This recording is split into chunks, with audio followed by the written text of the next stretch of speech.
আসসালামু আলাইকুম। কেমন আছেন? আশা করি সবাই ভালো আছেন, নিরাপদে আছেন। বর্তমানে সারাদিনই কেটে যায়। বলতে গেলে দিনের অধিকাংশ সময় আপনার ইরান, ইসরায়েল, আমেরিকার এই যুদ্ধ দেখতে, খবর দেখতে আসলে সারাদিন কেটে যায়।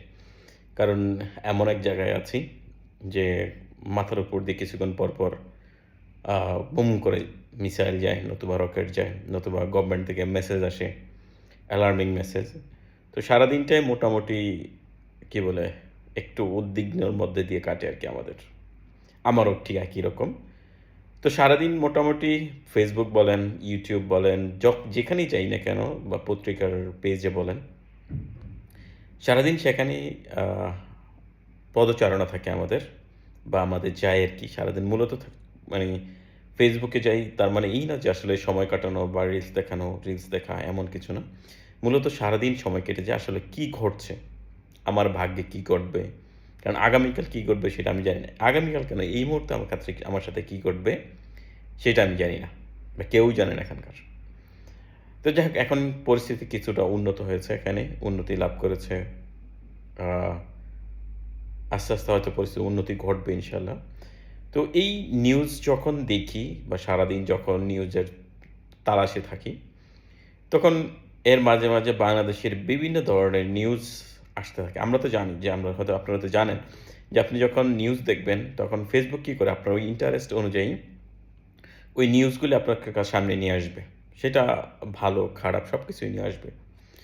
তো আজকে একটা নিউজ দেখলাম। সেই নিউজটা নিয়েই আমার আসলে আজকের এই ভিডিও। কারণ আমি নিজেও একটা ভুক্তভোগী আরকি। এটার জন্য আমি আ ভিডিওটা করা আরকি আসলে। একজন সাংবাদিক হয়তো কোনো স্কুলে গিয়েছেন। তিনি দেখেছেন কোনো একটা স্কুল ভবনের কোনো একটা রুমে, কোন স্কুল কোন ইয়েতে জানি না। স্কুলের রুমে টিচাররা সেখানে আবাসন গেড়েছেন। সেখানে থাকেন। আবাসন গেড়ে বলতে ওখানে তারা থাকেন। তো এটা নিয়ে তারা ওই শিক্ষকের মতামত নিতে চেয়েছেন এবং তারা এটাতে বড় একটা নিউজ করেছেন। তারা কাজটা ঠিক করেছেন সেটা আমি জাস্টিফাই করছি না। কিন্তু এর পিছনে কিছু কারণ থাকে। সেটা আমরা জানি না। তো শেষ পর্যন্ত যদি দেখেন সেটা হয়তো বুঝতে পারবেন। আপনাদের হয়তো অনেক ভুল ভেঙে যাবে। এটা আসলে আমাদের যেই শিক্ষকরা যারা আছেন সেটা সরকারি কলেজ বলেন, মাধ্যমিক, উচ্চ মাধ্যমিক যেখানেই বলেন না কেন, বিশেষ করে সরকারি যে প্রতিষ্ঠানগুলি আছে, সরকারি কলেজ, সরকারি স্কুলগুলো আছে। তো আমরা যারা এখানে চাকরি করি, আমাদেরকে কি করা হয়? বিভিন্ন অঞ্চল থেকে আমাদের এটা ট্রান্সফারেবল জব। মানে সরকার যখন যাকে চাইছেন যেকোনো মুহূর্তে যেকোনো জায়গায় পাঠিয়ে দিতে পারেন। আমরা যদি অন্যদিকে যদি দেখি, আমাদের বেসরকারি স্কুল কলেজগুলো যদি দেখি, সাধারণত ওই অঞ্চল ভিত্তিক যে আপনি যে অঞ্চলের মানুষ, আপনি সেই অঞ্চলেই কোন স্কুলে হয়তো আপনি ঢুকেছেন কিংবা ওই কোনো কলেজে আপনি চাকরি করেন। সুতরাং আপনার আবাসনটা নিয়ে আপনার কোনো ধরনের প্রবলেমে পড়তে হয় না বা আপনার নিরাপত্তা নিয়ে কোনো ধরনের কনসার্ন থাকে না। কিন্তু যারা সরকারি কলেজ বা সরকারি স্কুলে থাকে, তাদেরকে অনেক জায়গায় দূরে গিয়ে চাকরি করতে হয়। ধরেন আমার বাড়ি হচ্ছে চাঁদপুরে। তো আমার যখন সরকারি কলেজে বা আমার ক্যাডার সার্ভিসে আমার যখন জব হয়, তখন আমার পোস্টিং পড়েছিল রাঙ্গামাটি।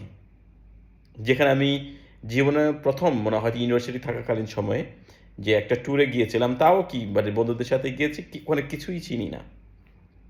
মানে কিছুই চিনি না। তো যখন আমার রাঙ্গামাটিতে আমার পোস্টিং দেওয়া হয়, তখন আসলে আমি কান্না করে দিয়েছিলাম। যে আসলে আমি ওখানে যাবো কি যাবো না। তখন আমি ব্যাংকে চাকরি করতাম। আমি ভাবছিলাম যে যাবো না। আমি ভাবছিলাম সেখানে আমি জয়েন করব না।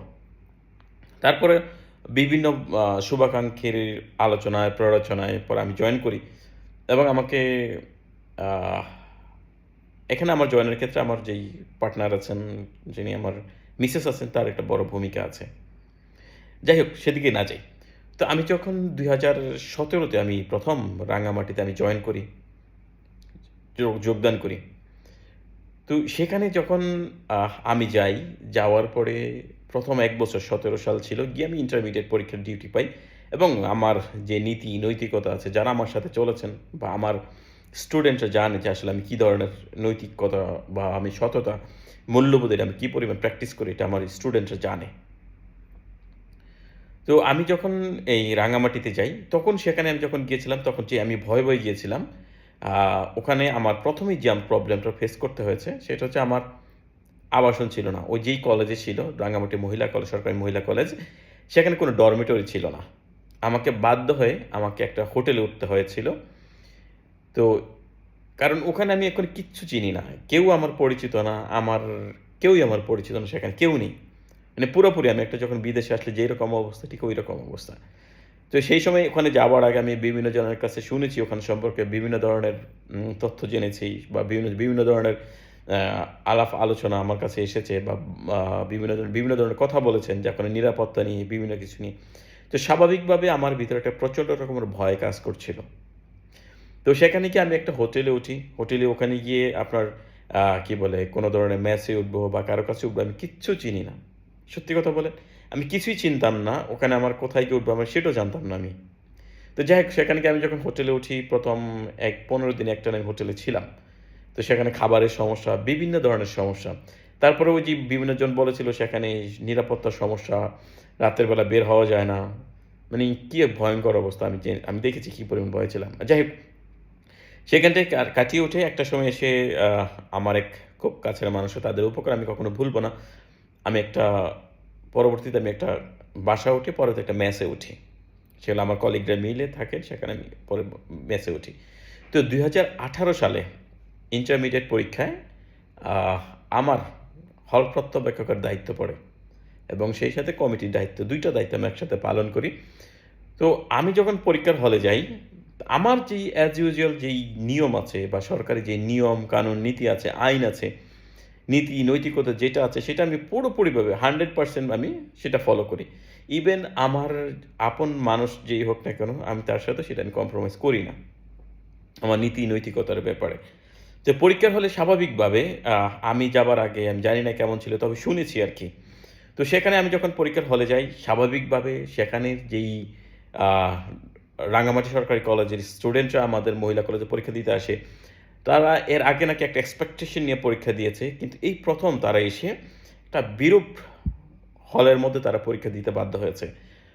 মানে তাদেরকে যেই সরকারি যে আইন, নিয়ম আছে, কানুন আছে, সেই নিয়ম অনুযায়ী তাকে পরীক্ষা দিতে হচ্ছে। এর কারণে তারা আমার উপরে মারাত্মক রকমভাবে ক্ষিপ্ত হয়। কারণ আমি যেই নিয়ম আছে যে পরীক্ষার রুমে কথা বলা যাবে না, দেখাদেখি করা যাবে না, তারপরে আপনার নকল করা যাবে না। আ মানে যেইটা নিয়ম আছে সেইটা মেনে আমি আমার কাজ করেছি। তো কিছুদিন যাবার পরেই আহ ওই রাঙ্গামাটি কলেজের যেই কয়েকটা হলে ডিউটি করার পরে আস্তে দেখি আমার প্রতি প্রচণ্ড রকমের একটা কি বলে তৈরি হচ্ছে আরকি। যে সবাই আমার ব্যাপারে আলোচনা সমালোচনা হচ্ছে। আ আমাকে বহু পরিমাণে হ্যারাসমেন্ট করা হলো। আমার নামে আমাকে তো কিছু করতে পারেনি। কারণ আমি পুরো আইনের মধ্যে ছিলাম। আমি পুরা নিয়ম মেনে কাজ করছি। তো যখন এটা হচ্ছে তখন তারা কি করলো আমার নামে আমার নিজের নাম দিয়ে আমার নামে প্রচুর ফেক আইডি খুলতে শুরু করলো এবং সেগুলাতে বিশ্রী ধরনের ছবি, ভিডিও, আমার মাথা কেটে আমার আইডি থেকে ছবি নিয়ে তারা সেখানে কেটে সেগুলো এডিট করে সেখানে লাগিয়ে দিল এবং সেই আইডিগুলো দিয়ে আমার আপন যারা আছে তাদের কাছে সেই রিকোয়েস্ট পাঠাতে শুরু করলো এবং আমার কাছে একের পর এক মেসেজ আসতে থাকলো, ফোন আসতে থাকলো। আমি তো রীতিমতো মানে আশ্চর্য হয়ে গেছি। পরে আমি গেলাম কি Facebook এ গেলাম, গিয়ে খুঁজে দেখি সত্যি আমার নামে প্রায় ৭ থেকে ৮ টা আইডি খোলা হয়েছে এবং এই নামে আমার নামে বিভিন্ন ধরনের ভিডিও ছড়ানো হচ্ছে। বিভিন্ন ধরনের হুমকি দেওয়া হচ্ছে। ওখানে রাঙ্গামাটির একটা জেলার একটা গ্রুপ ছিল। সেখানে আমাকে একজন যোগ করে দিয়েছিল। আমি এড হয়েছিলাম। তো সেই গ্রুপে গিয়ে দেখি আমার নামে বিভিন্ন ধরনের লেখা হচ্ছে এবং আমাকে বিভিন্ন ধরনের থ্রেট দিচ্ছে। তো এই পরীক্ষা চলাকালীন সময়ে আমার যেই স্ত্রী ছিলেন, আমার মিসেস তিনিও সেখানে ঘুরতে গিয়েছিলেন। তো আমি সেখানে কি করেছিলাম, আমি বাজারে গিয়েছিলাম বাজার করতে। বাজার করতে যখন গিয়েছি বাজার না সরি বাজারে ঘুরতে খাবার খেতে গিয়েছিলাম দুপুরবেলা। তখন সাথে আমার কলিগ আমাকে ফোন দিয়েছিল যে, "আপনি কোথায় আছেন? ইমিডিয়েট আপনি বাসায় চলে আসেন।" তো আমি বললাম, "কি হয়েছে?" উনি তাড়াতাড়ি আমাকে একটা ছবি পাঠালো যে, আমি আমার মিসেস আ রাঙ্গামাটি বনরূপা বাজারে আমরা হাঁটতেছি। সেই ছবি সেই গ্রুপে চলে গেছে এবং সেখানে তারা পোস্ট দিয়েছে যে, "আমি বাজারে আছি, আমাকে দেখাশোনা করার জন্য।" আমার সবাই যারা এই ভুক্তভোগী আছেন বা যারা এই পরীক্ষার হলে যারা এগুলি করেছেন তাদেরকে আমারকে আমি অমুক জায়গায় আছি আমাকে একটু আদর সমাদর করানোর জন্য। তো এটা দেখে আমার মিসেস খুব ভয় পেয়ে যায়। তো আমি তাড়াতাড়ি বাসায় চলে আসি। পরের দিন থানায় গিয়ে জিডি করি। জিডি করার পরে তারপরে আর কোনো ধরনের আপডেট পাইনি। আসলে আমি ঐরকম কোনো ধরনের সহযোগিতা আমি পাইনি।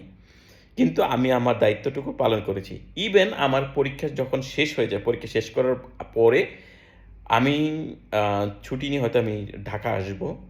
আহ তো আমি আসলে আমাকে ধরে আমাকে মোটামুটি হ্যাস্ত-ন্যাস্ত করবে, আমাকে বাইরে রাখবে এবং এটাও বলেছিল যে আমি যে সন্ধ্যাবেলা বনরূপা যে বাজারে যাই, সেখানে গেলে আমাকে তারা হেস্তনেস্ত যত কিছু সবকিছুই করবে এবং তারা আমার বাসায় হামলা চালাবে এই ধরনের একটা কথাও ছিল। তো এটা বলছি এই কারণে যে আমরা সরকারি কলেজে যারা চাকরি করে সরকারি মাধ্যমিক, উচ্চ মাধ্যমিক কিংবা সরকারি কলেজগুলাতে আমাদেরকে বিভিন্ন দূর-দূরান্তে আমাদেরকে চাকরি করতে হয়। আমাদের নিরাপত্তার একটা বড় একটা কনসার্ন থাকে। আপনাদের সরকারি অন্য যে প্রতিষ্ঠানগুলি আছে, সেই প্রতিষ্ঠানগুলিতে যারা চাকরি করে তাদের নিজস্ব ডরমেটরি থাকে, নিজস্ব আবাসন থাকে। নতুন যখন যায় তারা সেখানে দীর্ঘদিন অবস্থান করতে পারেন এবং তাদের সেই ধরনের রান্না-বান্না, খাওয়া-দাওয়া কোনো ধরনের সবকিছুই আমাদের যেই স্টাফ যারা থাকে, পিয়ন যারা থাকে তারা সেগুলি ম্যানেজ করে। কিন্তু আমাদের সরকারি কলেজ বা স্কুলে যারা আছেন তাদের সেটা ভাগ্যে জোটে না। এবং অন্যান্য প্রতিষ্ঠানগুলি সাধারণ মানুষের সাথে কোনো ধরনের পাবলিক ডিলিংস একটু কম হয় বা যারা মানে আমাদের মতো না। আমরা ধরেন ইয়াং পোলাপান ছেলেপেলে যারা আছে তাদের সাথে আমাদেরকে ডিলিংস করতে হয়। প্রতিনিয়ত পরীক্ষা হলে আমাদেরকে রাজনীতিটা ফেস করতে হয়। আপনি কোনো সরকারি প্রতিষ্ঠানে যাবেন সেখানে কোনো রাজনীতি থাকবে না। কিন্তু আপনার সরকারি কলেজগুলাতে বলেন, মাধ্যমিক, উচ্চ মাধ্যমিক স্কুলগুলাতে বলেন সেখানে মানে রাজনীতিটা ওপেন এটা সরকারি আইনতভাবে বা সাংবিধানিকভাবে এটা দেওয়া আছে। সুতরাং এগুলো আপনাকে ফেস করতে হয়। তো এগুলা যখন করতে হয় এরা হচ্ছে একটা রাজনৈতিক যে নেতা আছে নেতাদের অনেক বড় একটা শক্তি। আমরা জানি যে কিশোর গ্যাং যে আছে কি অবস্থা। সুতরাং এই শ্রেণীটাকে ফেস করতে হয় মাধ্যমিকের শিক্ষকরা এবং আমাদের মতো যারা উচ্চ মাধ্যমিক বা অনার্স কলেজগুলোতে আছে তাদেরকে। তো আমরা যখন এগুলাতে যাই তখন আমাদেরকে যেই পরীক্ষার হলে যখন আমরা নিয়মিতভাবে দায়িত্ব পালন করতে যাই তখন আমাদেরকে মারাত্মক রকমের সিকিউরিটি কনসার্ন আমাদেরকে ভুগতে হয়। মানে মারাত্মক রকমের সিকিউরিটির কনসার্ন আমাদের ভুগতে হয়। কারণ আমাদের একটা হচ্ছে আমরা যখন নতুন পোস্টিং এ আমাদের কোনো থাকার কোনো জায়গা থাকে না। আমরা একটা মোটামুটি একটা মানে বাজারের মানুষের মতো আমরা যাই। গিয়ে আমরা আমাদের মতো করে চাকরি আপনি যেটা করেন আপনার চাকরিতে উপস্থিত থাকতেই হবে। সেখানে আপনার কিছু করার উপায় নেই। কিন্তু আপনার যে সিকিউরিটি আছে, আপনি যে কাজ করেন, আপনার যে নিরাপত্তার ব্যাপার আছে এটা আসলে কেউ এভাবে কনসার্ন না। আমার কাছে মনে হয়েছে। কারণ আমি ২ টা জায়গায় দায়িত্ব পালন করেছি ঠিক সেম জিনিস আমাকে ফেস করতে হয়েছে। আমি যখন নোয়াখালী কলেজে ছিলাম, আমি নোয়াখালী কলেজে আমি ডরমেটরিতে থাকতাম। সেখানে আমি একটা নিরাপত্তা পেয়েছিলাম। কিভাবে বলতে পারেন যে আমি যখন সরকারি প্রতিষ্ঠানের জায়গায় থাকি তখন আমার উপর হামলা করতে গেলে বা আমার উপর আঘাত করতে গেলে তারা একটা চিন্তায় থাকে যে আমাকে এই জায়গায় যেতে হবে, আমাকে এগুলো সরকারি এখানে সরকারি মামলা সরকারবাদী মামলা হবে। যারা আছে তারা একটা চিন্তা করে সরকারবাদী মামলা হবে, এটা আমাকে অনেক দূর ভুগতে হবে। আমি যখন নোয়াখালী কলেজে আমাকে ঠিক একই রকম ফেস করতে হয়েছে। আমি যখন পরীক্ষায় ডিউটি করেছি, আমাকে ঠিক একই রকম ফেস করতে হয়েছে। আমাকে বলছিল যে আমি যখন বের হব আমাকে মারবে, আমাকে এই করবে। আমাকে বহু হুমকি দিয়েছিল যে আমাকে রাতের বেলা আমাকে ফোন দিত যে, "তুমি তো ডরমিটরিতে একা থাকোস, দেখব তোকে কে বাঁচায়। বের হবি না? বের হলে তোকে খবর আছে।" তো আমাদের যারা আছেন, যারা এই যে নিউজটা করেছেন, আপনারা আসলে আমাদের যেই দুর্দশা আছে, এটা আপনারা খেয়াল করেন না। আমার কাছে মনে হয়েছে। কারণ আমাদের যে পরিমাণ সিকিউরিটি কনসার্ন থাকে, সিকিউরিটির যে আমরা যেই সিকিউরিটিহীনতায় ভুগি, এটা আসলে আপনারা কেউ চিন্তা করেন না। কারণ এই যে ওই স্যারেরা তারা হয়তো কোথাও গিয়ে জায়গা পায় না, হয়তো ওখানে গিয়ে উঠেছেন। আমি যখন রাঙ্গামাটি মহিলা কলেজে আমি যখন চাকরি করি, তখন রাঙ্গামাটি মহিলা কলেজের একটা ভবনের অনেকগুলো রুম খালি ছিল। খালি পড়েছে। ওখানে কোনো ক্লাস হয় না, কিছু হয় না। ধুলা জমে পড়েছিল। তো আমার যখন এই ধরনের সিকিউরিটি কনসার্ন আমি ভুগতেছিলাম, যে আমার নিরাপত্তা নিয়ে আমি মারাত্মক রকম শঙ্কিত ছিলাম। তখন আমি চেয়েছিলাম যে আমি যদি কলেজের ভিতরে থাকি অন্তত সিকিউরিটিরা আছে, ওখানে যে নাইট গার্ড আছে তারা আমাকে দেখতে পারবে যে এখানে কোনো হামলা হলো কিনা, কোনো কিছু হলো কিনা। কিন্তু আসলে আমি সেই ধরনের কোনো কিছুই পাইনি। আমি যত দায়িত্ব পালন করেছি, আমার দায়িত্ব তো আমি কখনো ফাঁকি দিতে পারব না। আমি পারতাম সেখানে আমি আমার মতো করে মানে সবার মতো করে আমি সেই কি বলে গড্ডা লেখা যে গড্ডা লেখা মানে গা ভাসিয়ে দিতে পারতাম আমি। গড্ডালের প্রবাহ। আমি গা ভাসিয়ে দিতে পারতাম, কিন্তু আমি পারিনি। কিন্তু আমাকে যেই সমস্যাগুলি ফেস করতে হয়েছে, আমাকে যে সিকিউরিটি কনসার্ন আমাকে ভুগতে হয়েছে, আমার উপরে যেই হামলার যেই সম্ভাবনা তৈরি হয়েছিল, এইটা থেকে কিন্তু গভর্নমেন্টের অন্য কোনো ব্রাঞ্চগুলো আমাকে সেই ধরনের নিরাপত্তা দেয়নি, দিতে পারেনি। আমরা দেখেছি অনেক টিচারই দেখেছি তারা যে যারা দায়িত্ব পালন করেন পরীক্ষার হলগুলাতে মানে তারা নৈতিকতার সাথে কিংবা সততার সাথে আমরা যেই বাংলাদেশী স্বপ্ন দেখি, আমি খারাপ মানুষ হলেও আমি যে বাংলাদেশী স্বপ্ন দেখি, সেই স্বপ্নগুলা যে মানুষগুলি বাস্তবায়ন করে, যাদের হাত ধরে সামনে এগিয়ে যাবে, তারা মারাত্মক রকমের সিকিউরিটি কনসার্নে ভোগে। যারা নিউজ করেছেন, আপনারা কিন্তু আর কখনো ওটা বলেন নাই যে আসলে এই টিচাররা যে আসে, তারা যে প্রথম আসে, তারা এসে আসলে কোথায় থাকবে? তারা একটা জায়গাতে ট্রান্সফার হয়, বদলি হয়ে আসে বা পোস্টিং হয়, তখন তারা এসে কোথায় উঠবে? কোথায় থাকবে? দেখা গেছে একজন মানুষ আমি দেখেছি যে এক স্যার ছিলেন, রাজশাহী থেকে তার পোস্টিং হয়েছিল রাঙামাটির একটা উপজেলাতে। তো ওই লোকের কান্না আমি দেখেছি। ওই লোকের কান্না আমি দেখেছি যে আসলে তিনি কিছুই জানেন না। কিভাবে যাবেন, কিভাবে কি করবেন, কোথায় থাকবেন, কোথায় খাবেন, কিভাবে যাবেন তিনি কিছুই জানেন না। তো এটা হচ্ছে আমাদের অবস্থা আরকি। যারা আছেন তাদের কাজটাকে আমি জাস্টিফাই করছি না। আসলে তাদের যে নিরাপত্তা আছে, প্রত্যেকটা স্কুল, কলেজে যে ডরমেটরি দরকার আছে, তাদের যে নিরাপত্তার দরকার আছে, এটা আসলে আমরা কেউই চিন্তা করি না। আমরা জানি এই যে ধরেন আমি নোয়াখালীতে যখন আমি পরীক্ষার ডিউটি করেছি, তখন সাবেক এক সভাপতির ভাগ্নিকে আমি এক্সপেল করেছিলাম। তার জন্য আমাকে ফোনে হুমকি দেওয়া ছিল যে, "আমার এখান থেকে একটা গুলি করবে, এদিক দিয়ে বের করে দিবে।" এটা বলেছিল। যে, "তুই অমুক জায়গায় থাকিস, তোর মাথা খুলে উড়িয়ে দিব।" এটা হয়েছিল। কিন্তু আমি কারো কাছ থেকে কোনো ধরনের সহযোগিতা পাইনি। আমি কারো কাছ থেকে সহযোগিতা চাইও না। আমি জানি এগুলো পাবো না। কারণ আমার পূর্ববর্তী যেই আ ওয়ার্ক স্টেশন ছিল সেখান থেকে আমি ঐরকম সহযোগিতা পাইনি। যেই পুলিশ বলেন যত কিছু সেগুলো পাইনি। সুতরাং আমরা এই টিচারদেরকে যদি এই জায়গা থেকে যদি আপনি সার্ভিসটা পেতে চান বা আপনি যদি বলেন যে আমি আ এদের কাছে পুরোপুরি সার্ভিসটা পেতে সরকার নিয়মিত, আগে তো তার জায়গাটা তৈরি করে দিতে হবে। তো আমি যখন চলে আসি তখন দেখে আসছি যে রাঙ্গামাটিতে এরকম মহিলা কলেজে ডরমেটরি তৈরি হচ্ছে। তখন আমি খুব খুশি হয়েছিলাম যে আমি যেটা ফেস করেছি, অন্য কোনো স্যার যদি আমার মতো আসেন যে যিনি নৈতিকতার সম্পন্ন মানুষ, মূল্যবোধ সম্পন্ন মানুষ, সৎ মানুষ, আদর্শ নাগরিক যাকে আমি বলি, এই লোক যখন আসবেন তিনিও আমার মতো হয়তো ফেস করবেন। যে তিনি তার মিসেসকে নিয়ে ঘুরতে আসছেন, যে আমি দোষ করেছি কিন্তু আমার মিসেস তো দোষ করেনি। আমার মিসেসকে নিয়ে কথা বলা হয়েছিল সেখানে। ঠিক আছে? তো ওই লোকটা এসে অত নিরাপত্তার সাথে যা কাজ করতে পারবে। আমরা আসলে আ সবকিছু দেখি কিন্তু আসলে সমস্যার গভীরে যাই না। তো আমি যেই সমস্যাগুলো ফেস করেছি সেই সমস্যাগুলো আমি তুলে ধরেছি। হয়তো কারো ভালো লাগবে, কারো ভালো লাগবে না। এটাই স্বাভাবিক। তবে উম আ কেউ যদি অসৎ উদ্দেশ্যে যে টাকা সেভ করার জন্য, যে তার অর্থ বাঁচানোর জন্য তিনি যদি কোনো স্কুলের ভবনে থেকে থাকেন, সেটা অবশ্যই অনেক খারাপ। কারণ যার যে শিক্ষকের নীতি নাই, নৈতিকতা নাই, সততা নাই, মূল্যবোধ নাই, তিনি আসলে শিক্ষক হওয়ার যোগ্যতা রাখেন না। আমার কাছে মনে হচ্ছে শিক্ষক হওয়ার সবচাইতে বড় যোগ্যতা হচ্ছে নীতি, নৈতিকতা, আদর্শ, মূল্যবোধ এবং সততা। তো যারা এটা শুধু যারা শিক্ষক না, সবারই জন্য এটা জরুরি আসলে। তো সবাই ভালো থাকবেন। আল্লাহ হাফেজ। আসসালামু আলাইকুম।